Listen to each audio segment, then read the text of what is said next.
Hi అండి, welcome back to Priya's kitchen. ఈరోజు మన రెసిపీ వేడి వేడి క్రిస్పీ వడలు. వీటిని గారెలను కూడా అంటారు. టేస్ట్ అయితే చాలా బాగుందండి, చాలా చక్కగా వచ్చాయి. పైన క్రిస్పీ, లోపల గుల్లగా, చాలా టేస్టీగా ప్రిపేర్ చేయొచ్చు. ఇవి చేయాలి అనుకుంటే ముందుగా ఇలా పప్పు నానబెట్టుకోవాలి. నేను చూపిస్తున్న పప్పులు 3 రకాలు ఉన్నాయి. ఒకటి పెసలు, రెండవది రెడ్ పెసలు, మూడవది బొబ్బర్లు. వీటిని 8 గంటల సేపు నానబెట్టి బాగా క్లీన్ చేసిన తర్వాత మీకు చూపిస్తున్నాను. ఇలా రెడీ అయిన తర్వాతే మనము వడల్ని ప్రిపేర్ చేసుకోవాలి.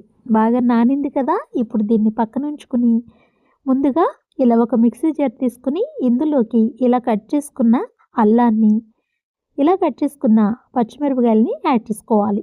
తర్వాత మనం రెడీ చేసుకున్న పప్పు ఉంది కదా, ఈ పోపులు మొత్తాన్ని వాటర్ లేకుండా చక్కగా ఇలా యాడ్ చేసుకోవాలి. మనం చేసేది వడలు కాబట్టి ఈ పిండి కాస్త థిక్గా ఇలా గ్రైండ్ చేసుకోవాలి. ఇలా గనుక మీకు రాకపోతే కొన్ని వాటర్ యాడ్ చేసి గ్రైండ్ చేసుకోవచ్చు. మరి మెత్తగా కాకుండా ఇలా బరకగా గ్రైండ్ చేసుకోండి. తర్వాత ఒక బౌల్లో యాడ్ చేసుకోవాలి. ఇందులో టేస్ట్కి సరిపడా సాల్ట్ యాడ్ చేసుకోవాలి. చాలా సన్నగా కట్ చేసుకున్న కొంచెం పుదీనా ఆకుల్ని యాడ్ చేయాలి. తర్వాత చిన్నగా కట్ చేసుకున్న కరివేపాకుని యాడ్ చేసుకోవాలి. ఇలా కట్ చేసుకున్న కొంచెం కొత్తిమీరని యాడ్ చేసుకోవాలి. తర్వాత ఇందులో నేను మునగాకు యాడ్ చేస్తున్నానండి. మీకు మునగాకు గనక అందుబాటులో ఉంటే తప్పకుండా యాడ్ చేసుకోండి. రోగ నిరోధక శక్తి మునగాకులో చాలా ఎక్కువ ఉంటుంది. కంటి చూపుకి బాగా పనిచేస్తుంది. ఇలాంటి రెసిపీస్లో మునగాకు వేసేమన్న విషయం తెలియదు, చాలా చక్కగా ప్రిపేర్ చేసుకోవచ్చు. ఇలా బాగా కలుపుకోవాలి. తర్వాత ఇందులో 1 టేబుల్ స్పూన్ జీలకర్ర యాడ్ చేసుకుని మరొకసారి ఇలా చక్కగా కలుపుకుని ఈ పిండిని మనం పక్కన ఉంచుకోవాలి. పిండిని ఒక్కసారి గమనించండి. గారెలు చేస్తాం కాబట్టి ఈ మాత్రం థిక్నెస్ ఉండాలి. ఇలా ఉంటేనే వడ షేప్ అనేది మనకి కరెక్ట్గా వస్తుంది. ఇది పక్కన ఉంచుకొని స్టవ్ ఆన్ చేసుకుని స్టవ్ పైన ఇలా ఒక ప్యాన్ పెట్టుకుని డీప్ ఫ్రైకి సరిపడా ఆయిల్ యాడ్ చేసుకోవాలి.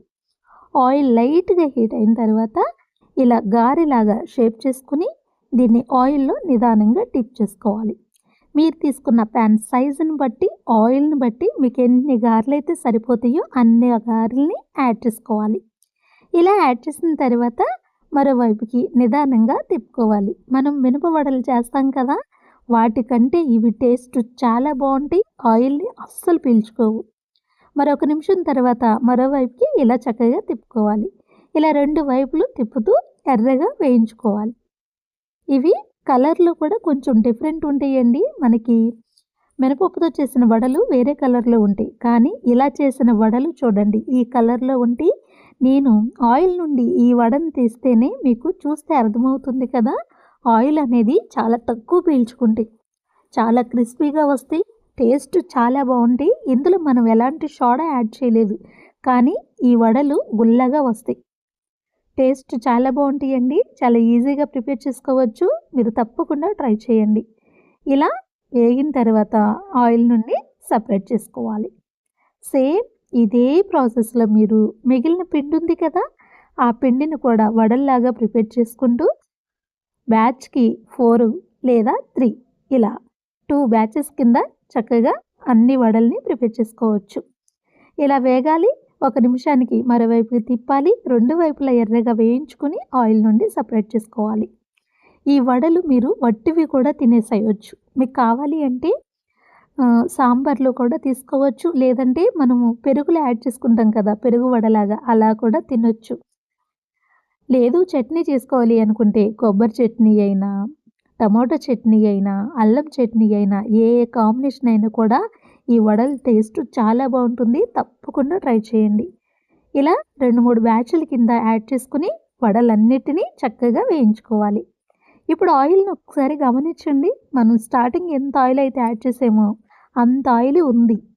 ఆయిల్ చాలా తక్కువ పీల్చుకుంటుంది. ఇప్పుడు స్టవ్ ఆఫ్ చేసుకుని వేడి వేడిగా మనం రెడీ చేసుకున్న వడల్ని ఇంకా వడ్డించుకుని చక్కగా తినాల్సిందే. ఇలా తిన్నారు అంటే మీరు వట్టివే 5-6 వడలు తినేస్తారు, అంత చక్కగా వచ్చాయి. నేనైతే ఇందులోకి అల్లం చట్నీ ప్రిపేర్ చేశానండి. మీకు నచ్చిన చట్నీని మీరు ప్రిపేర్ చేసుకోండి, కానీ వడలు మాత్రం ఇలా ఒక్కసారి ట్రై చేయండి. టేస్ట్ చాలా బాగుంటుంది. Thank you.